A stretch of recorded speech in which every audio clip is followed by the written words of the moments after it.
नमस्ते सदावत्सले मातृभूमि।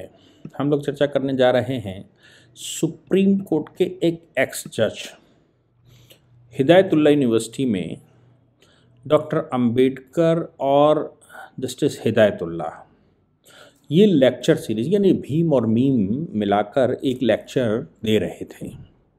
उस लेक्चर में बोलते बोलते वो बहुत कुछ ऐसा बोल गए और संविधान संशोधन को जो 100 जो ऑनरेबल जो केंद्र सरकार ने आर्टिकल 124 कैपिटल ए जोड़ा था, उस संविधान संशोधन को हिटलर के द्वारा किए गए संविधान संशोधन से कंपेयर कर बैठे। वो 124 कैपिटल 124 ए था क्या?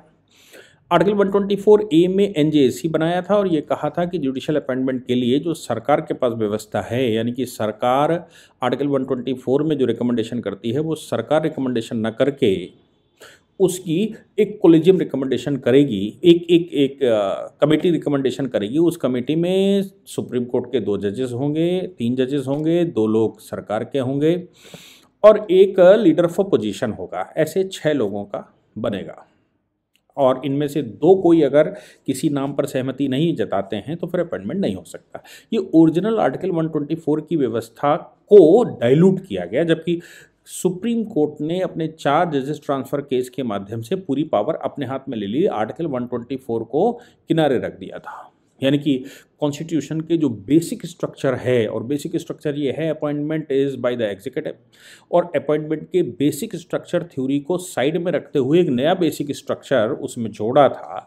और वो बेसिक स्ट्रक्चर ये था कि separation of judiciary on the line up of US की जो सेपरेशन ऑफ जुडिशरी है उसमें 7 जजेस होते हैं और उन जजेस के चीफ जस्टिस का जिस समय अपॉइंटमेंट होता है उसको सीनेट के सामने प्रेजेंट होना होता है और सीनेट उससे सवाल पूछती है, चीफ जस्टिस उसके सही सही जवाब दे लेता है तो फिर अपॉइंटमेंट कन्फर्म माना जाता है, यानी कि अप्रूव्ड माना जाता है। अदरवाइज वो अपॉइंटमेंट अभी पीछे भी खिंच सकता है। उसके लिए संसद में मेजोरिटी की आवश्यकता पड़ती है, यानी कि अगर आप योग्य हैं तो संसद के सामने प्रेजेंट होंगे और प्रेजेंट होकर आपसे सवाल जवाब किए जाएंगे। सेपरेशन ऑफ जुडिशरी के लिए एक बार आपका अपॉइंटमेंट हो गया तो फॉर एवर अपॉइंटमेंट रहता है, लेकिन उसमें इंटरप्रिटेशन करने के लिए जो वो फेडरेशन उन्होंने बना रखी है, यानी कि कई एक देशों ने मिलकर यूनाइटेड स्टेट बनाया हुआ है, उनके बीच में जो एग्रीमेंट बेसिक हुए हैं उन एग्रीमेंट्स का वो इंटरप्रिटेशन करेंगे। और हर स्टेट का अपना कॉन्स्टिट्यूशन है, हर स्टेट का अपना सुप्रीम कोर्ट है, वो स्टेट के लॉज के लिए इंटरप्रिटेशन करेगा। लेकिन सुप्रीम कोर्ट यूएसए का, तो यूएस में सेपरेशन ऑफ जुडिशरी का फंक्शन ही दूसरा है और हमारे यहाँ का दूसरा। खैर, ऑनरेबल जस्टिस दीपक गुप्ता जो अभी 2020 में रिटायर हुए हैं, हिमाचल प्रदेश से आते हैं और 2004 का अपॉइंटमेंट है। वो ऑनरेबल जस्टिस दीपक गुप्ता एक लेक्चर सीरीज़ में बात कर रहे थे और उस लेक्चर सीरीज़ में बात करते समय उन्होंने कहा, भाई मेजोरिटी से क्या होता है, संसद की मेजोरिटी से क्या होता है। संसद की मेजोरिटी का फिर उन्होंने एक इलस्ट्रेशन दिया। इलस्ट्रेशन उन्होंने ये दिया कि 1933 में एडोल्फ हिटलर चांसलर हो गया था जर्मनी का, उसने बहुत सारे अमेंडमेंट वहाँ के कॉन्स्टिट्यूशन में लेकर आया था जिसको वेमार कहते हैं। वे मतलब जो उनका कॉन्स्टिट्यूशन है वेमार, WEIMAR, वाइमार कह लीजिए, वेईमार कर लीजिए, तो वेमार उनके यहाँ कॉन्स्टिट्यूशन, वो अपने कॉन्स्टिट्यूशन को कहते हैं। और उसमें 2/3 बहुमत से कोई संशोधन पास होने की गुंजाइश थी। हिटलर जब सत्ता में आए तो ब्रूट मेजोरिटी में थे और हिटलर ने 2/3 बहुमत चूंकि था ही, इसलिए संविधान में बहुत सारे संशोधन कर डाले। और संविधान में संशोधन करते समय सिटीजन्स की freedom of speech, residence, association, habeas corpus, ये सब साइड आउट कर दिए और यहाँ तक कह दिया, you do not have to bring anything to the parliament. और ऐसे संशोधन बहुत सारे कर दिए, ऐसे लॉ पास कर दिए जिनमें संसद में भी आने की ज़रूरत नहीं थी, वो पावर एग्जीक्यूटिव को सीधी दे दी गई थी क्योंकि संसद में ऑलरेडी उनके पास मेजोरिटी अच्छी थी। और उसका परिणाम जस्टिस दीपक गुप्ता का कहना है कि उसका परिणाम ये निकला कि जो संसद जो जर्मनी है, जर्मनी युद्ध में चला गया और जर्मनी ने युद्ध कर दिया और वर्ल्ड वार के रूप में कन्वर्ट हो गया। वो संशोधन के विषय में कहते हैं कि ये संशोधन की वजह से वो उस स्थिति में पहुंच गया। मेरा मानना यह है कि अगर हिटलर के द्वारा किए गए संशोधन का comparison honourable justice Deepak Gupta Bharat में मेजोरिटी की सरकार के द्वारा आर्टिकल 124 कैपिटल ए के नए संशोधन के विषय में कंपेयर कर रहे हैं, तो मुझे लगता है कि he is on the wrong side. उन्होंने हवाला दिया और कहा कि ऑनरेबल वाइस प्रेसिडेंट ने बेसिक स्ट्रक्चर थ्योरी पर जवाब दिया और बेसिक स्ट्रक्चर थ्योरी को सही नहीं माना, और ये कहा कि संसद की सुप्रीमेसी के ऊपर ये हमला है। संसद की सुप्रीमेसी के ऊपर जो हमला ऑनरेबल वाइस प्रेसिडेंट ने उठाया है, जगदीप धनखड़ साहब ने, वो उन्होंने कहा कि ये ठीक नहीं है, क्योंकि हिटलर भी ऐसे ही कुछ लेकर आ रहा था, और बाद में हिटलर के जाने के बाद, इनके वर्ल्ड वॉर खत्म होने के बाद जो संशोधन हुआ, संविधान जब नया बना, तो उस नए संविधान में उन्होंने कुछ बेसिक क्लॉज बनाए थे और ये कहा था basic clause can not be removed. वो उनका कहना है कि जो सुप्रीम कोर्ट ने बेसिक स्ट्रक्चर की थ्योरी दी है, वो बेसिक स्ट्रक्चर की थ्योरी उनके बेसिक क्लॉज के समान है, इसलिए मेजॉरिटी होने से कुछ नहीं होता, मेजॉरिटी बहुत बहुत बड़ा विषय नहीं है। और उनका कहना है कि हमारे देश में, भारतवर्ष में जब कोई सरकार बनती है तो वो हार्डली 30 से 31% वोट लेकर आती है। उन्होंने कहा आज की सरकार 30 से 31% वोट लेकर आई है, अगर उसको न पड़ने वाले वोटों से भी कंपेयर कर लें तो 25% वोटों के साथ सरकार बनी। और जो सरकार 25%, पूरे देश के वोट बैंक के 25% वोट से सरकार बनती हो, उस सरकार की जो सरकार जो पार्लियामेंट है, उस पार्लियामेंट में अगर ये कहा जाए कि उनके पास 25% मेजोरिटी थी, उस मेजोरिटी का भी वो था, तो एक 20, 25, 30 करोड़ वोट के आधार पर 100 करोड़ देश में देशवासियों में अगर 25 करोड़ वोट के आधार पर कोई सरकार संशोधन करती है और वो ये कहती है कि बेसिक स्ट्रक्चर थ्योरी भी हम नहीं मानते हैं और हम संशोधन करने के लिए एलिजिबल हैं, हम कोई भी संशोधन कर सकते हैं, तो फिर ऐसी सरकार, ऐसे संशोधन क्या मेजॉरिटी के आधार पर संशोधन है? क्या सरकार को इस प्रकार के संशोधन करने का अधिकार था? क्या सरकार इस प्रकार के संशोधन कर सकती है? क्या सरकार को संशोधन करने का अधिकार है? और क्या सरकार के द्वारा किए गए, या जो पार्लियामेंट है, पार्लियामेंट के द्वारा किए गए इस प्रकार के संशोधनों से कोई फर्क पड़ता है? मैं ऑनरेबल जस्टिस दीपक गुप्ता को बहुत होशियार, क्योंकि वो, मैं जिस समय सुप्रीम कोर्ट जा रहा था, या मुझे वो उनकी अदालतों में मैंने भी कई बार उनकी हियरिंग सुनी है, मैंने उनके विषय में एक अच्छी अवधारणा ये बनाकर रखी थी कि ऑनरेबल जस्टिस दीपक गुप्ता बहुत ही शानदार और बहुत गहराई से समझने वाले, चीज़ों को समझने वाले जज हैं, और वो बहुत अच्छे से समझते हैं, चीज़ों को बहुत अच्छे से जानते हैं। लेकिन मुझे लगता है कि गवर्नमेंट और पार्लियामेंट ये दो अलग अलग चीज़ें हैं, इन दोनों में कन्फ्यूज़ नहीं होना चाहिए।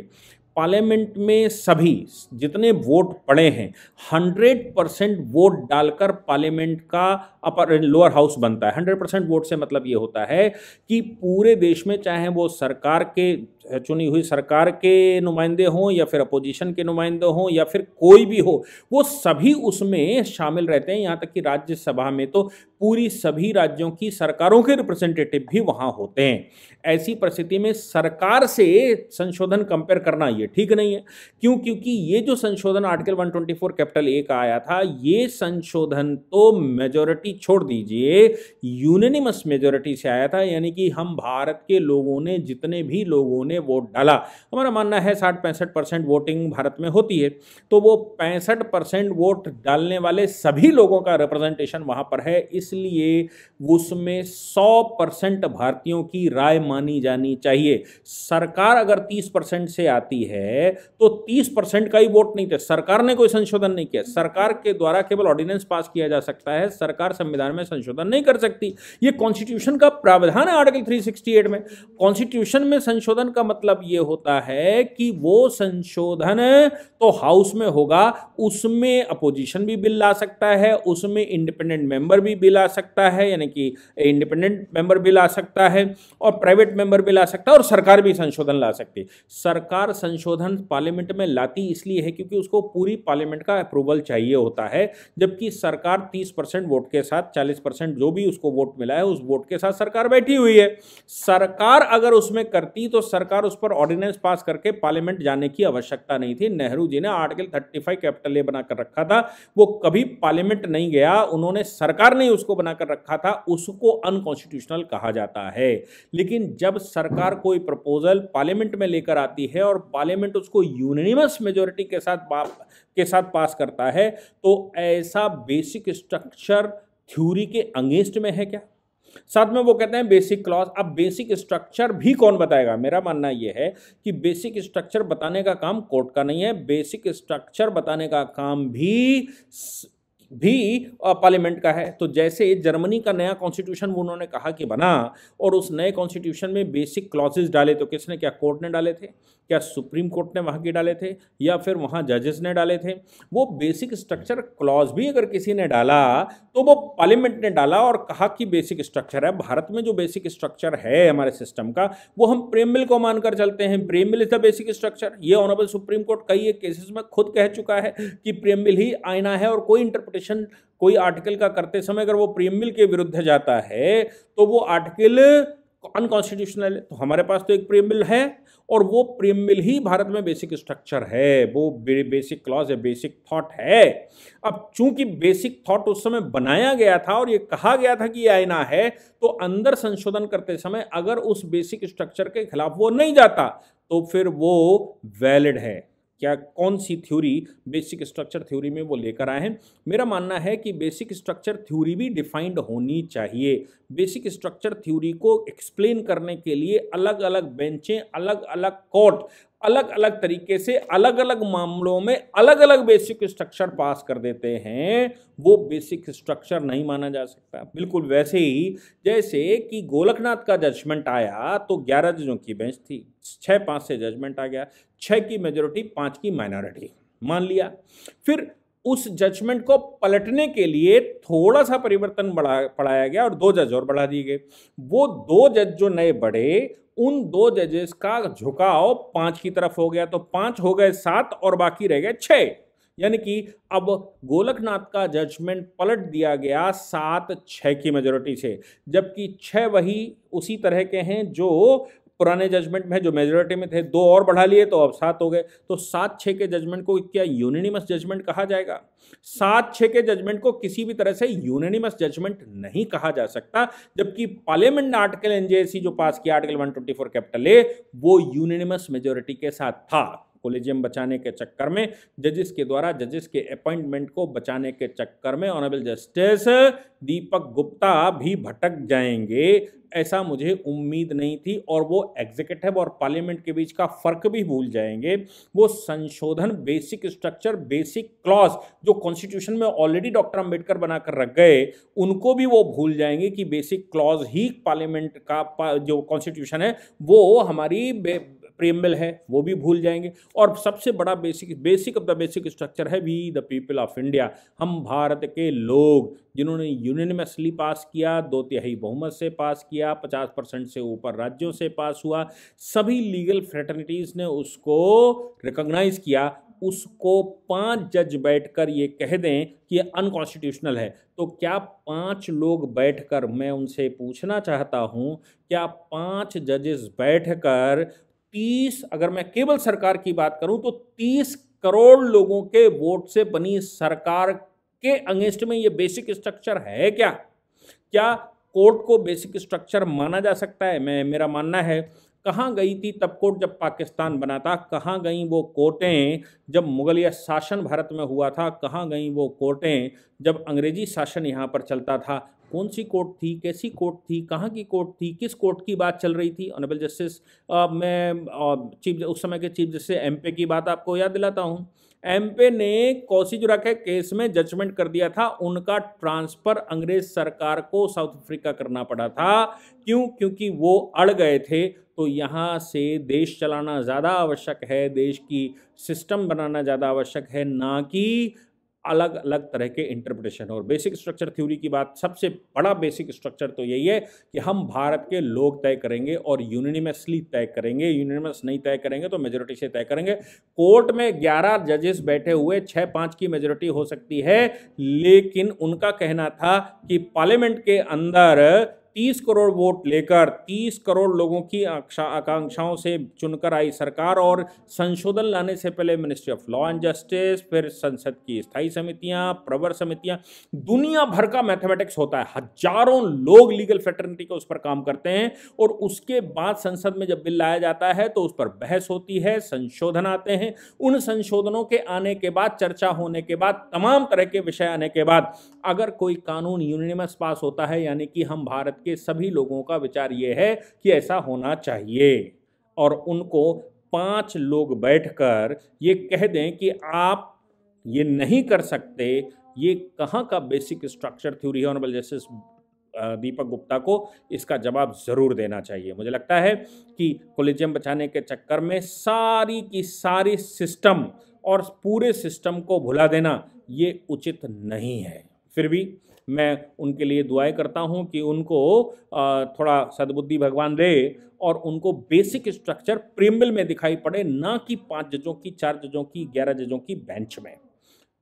ठीक है, उनको जजेस को ये करने का अधिकार है, उनको उसको एनालाइज करने का अधिकार है, लेकिन क्या उनका ये कर्तव्य नहीं बनता कि अगर आपको कोई कमी मिली थी तो वो पार्लियामेंट को दे दें और स्ट्रक्चर पास करके पार्लियामेंट को दें और ये कहें कि कोई तो इसका बेसिक स्ट्रक्चर बनाकर रखिए, कोई तो इसका स्ट्रक्चर हो, आप संशोधन करते समय ये चीज़ें आपको मानना चाहिए या नहीं मानना चाहिए। लेकिन मुझे लगता है कि सीधा उसको अपास्त कर देना, यानी कि संसद की अथॉरिटी को सीधा उसको समाप्त कर देना, यानी कि be the people of India की अथॉरिटी को, डेमोक्रेसी को एक साथ चैलेंज करना ये उचित नहीं है। कोई भी हाउस, ना सरकार, ना हाउस और ना ही कोर्ट सिस्टम से बाहर नहीं है, भारत के बाहर नहीं है। कॉन्स्टिट्यूशन सब पर लागू होता है। और उन्होंने कहा कि कॉन्स्टिट्यूशन मेरी कुरान भी कॉन्स्टिट्यूशन है, मेरा संविधान, मेरी तो बाइबल भी कॉन्स्टिट्यूशन है, उन्होंने कहा मेरा तो गीता भी कॉन्स्टिट्यूशन है, और उन्होंने कहा कि मेरी तो गुरु ग्रंथ साहिब भी कॉन्स्टिट्यूशन है। तो उस कॉन्स्टिट्यूशन के आर्टिकल 124 को सुप्रीम जब जिस समय पास किया गया था उसमें कोलेजियम कहाँ थी? क्या कॉन्स्टिट्यूशन में कोलेजियम आज भी लिखी है? क्या कोलेजियम व्यवस्था कॉन्स्टिट्यूशन के हिस्सा है? अगर कॉन्स्टिट्यूशन ही आपकी कुरान है तो क्यों नहीं आपने ये कहा कि कोलेजियम कॉन्स्टिट्यूशन का पार्ट नहीं है, इसलिए कोलेजियम ही स्वयं में अनकॉन्स्टिट्यूशनल है, क्योंकि उसको पार्लियामेंट कभी फेस नहीं करना पड़ा, वो पार्लियामेंट में कभी गई नहीं। मेरे सवाल बहुत सारे हैं।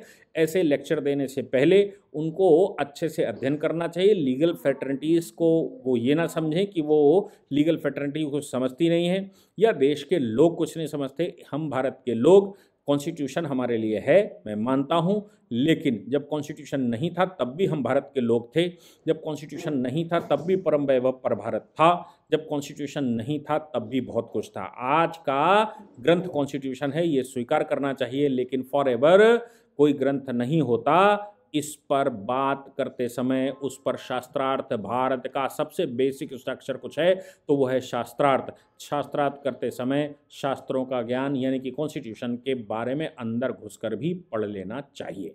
जय हिंद, जय भारत, वंदे मातरम।